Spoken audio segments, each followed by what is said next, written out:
Hey guys, so today we're going to be looking at more scary stories. Yeah, let's just get right into the video. When I was about 13, my mum and dad invited our previous neighbours from the block of flats we lived in until I was 5 years old. Anyway, I'd been sent to bed but could still hear everyone talking about this and that until the woman neighbour said, "Hey Dixie's mum, do you remember when Dixie used to complain that there was someone in his room? Well, there's a family that just moved into the floor above who have a 3-year-old son and he's complaining of the exact same things Dixie did." This creeped me out. I had no recollection of this. So the next day I asked my mum. Her first reaction was, "You don't remember?" Then she told me all about the weird stuff that used to happen. Footsteps up and down the hall, shit going missing and stuff. She said the final thing to happen was that when we were listening to a record one day and it started to slow down, like someone was holding a finger gently on the platter till it finally came to a stop. My mum says she snapped at this point and started shouting, "Will you leave us the F alone?" As soon as she said this, the record went straight back to playing normally and we never experienced anything again. I've never experienced anything like that since, and these days I'm quite skeptical of such stories, but I believe my mum. Strangest thing is how I found out about it, from someone else 10 years later experiencing something similar. Yep, the house is haunted. That's so scary. Well, good thing the mum stood up for her family. Yeah, I guess the ghost was like, "Oh, I thought you guys liked me around." I mean, something was there for sure. If the freaking record started playing again normally, what the hell? When I was really little, my parents would let me stay up late on the weekends and watch TV until I fell asleep. I really loved these times and I would stay up later than anybody else just because I could. Well, one night I was almost asleep on the couch when I heard a noise on our front porch. It was the sound of our old-fashioned porch swing moving back and forth. I was a little scared, so I crept towards the bay windows of my living room and peeked out towards the porch. Sitting on my front porch swing was an older woman, probably in her 50s, wearing nothing but a nightgown, covered in blood and holding a huge kitchen knife. What? I flipped out immediately and ran screaming into my parents' room, but was too terrified to form words. My parents saw that I was upset, but when I was finally able to tell them what I saw, my dad got really angry and told me it was just a dream and to go back to bed. I refused and kept crying and screaming until he had enough and snatched my arm and dragged me towards the front door to prove that nothing was there. I kicked and screamed all the way trying to make him stop, but he kept pulling me. Finally, we got to the door. He unlocked it, swung it open and said, "See, there's nothing." To this day, I have never seen the look of fear and shock that was on his face when that woman turned and stared at the both of us and slowly stood up with the knife. My dad slammed the door shut and got my mum to call the police while he went and got his gun. He went back to the door with a 12 gauge and cracked the door enough to stick the barrel out. He asked her what she was doing and she said, "Somebody killed my husband, but it wasn't me." My dad told her that the police were coming and she freaked out, grabbed the knife and walked away. The police found her 15 minutes later trying to break into one of our neighbors' houses. I never slept in the living room again. What the hell? I feel like mentally she's not there for sure. Maybe it was like a personality disorder because she was like, "It's not me, I didn't do it."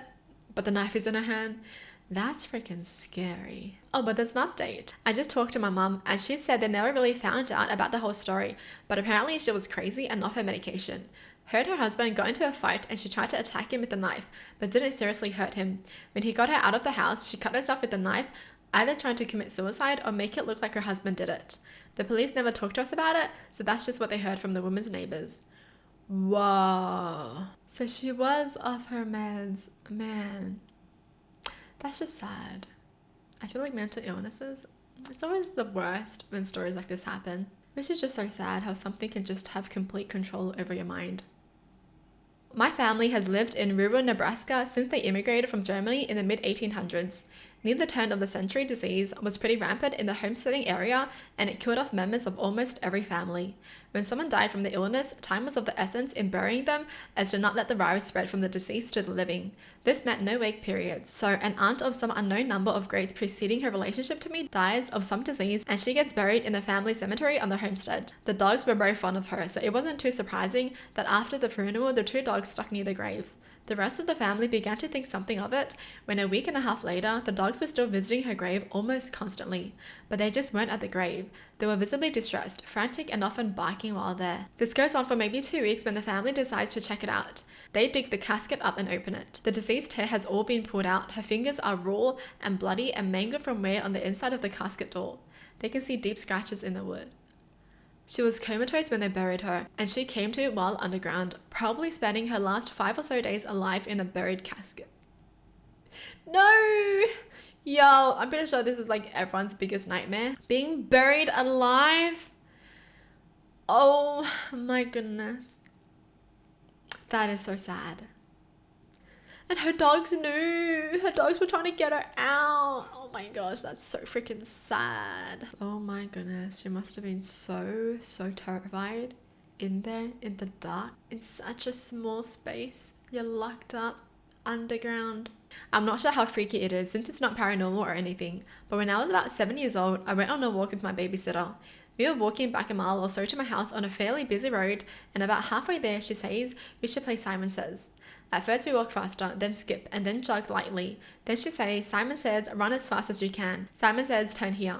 I was slightly confused but played along. As we turned down the driveway, I looked back and saw two guys chasing after us. One with a bat and the other with a knife. We ran up to a house and some old people living there let us in thankfully.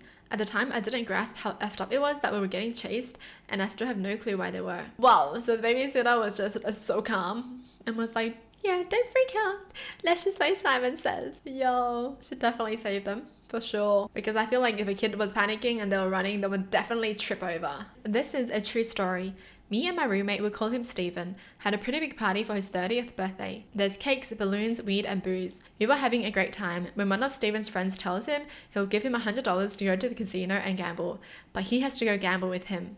My roommate says hell yeah. They get ready to leave and so does everyone else, and the party ends. So eventually everyone leaves and it's just me. I clean up a bit, turn all the lights off in the apartment except my bedroom light, get into my nightwear and sit on the bed to watch some TV. As I'm sitting there, I keep hearing this dragging noise, followed 15 seconds later by a light plop. This goes on for about 25 to 30 minutes, but I don't see anything out of the ordinary, so I figure maybe it's just something going wrong with the fish tank. I keep hearing this for 15 more minutes, think nothing of it, when some movement by my bedroom door catches my attention. One of the balloons we used for the party, a big number 0, is sitting at the threshold of my door, seemingly appearing out of nowhere. Oh hell no. I just stare at it like what the F, then as if on cue it moves inside my room, dragging the plastic bottom on the ground about half a foot, floats up about half a foot, floats towards about a foot very slowly and plops the weight back down on the ground. Then it just sits there, doing nothing, and a few minutes later it would repeat it. How does it just sit there?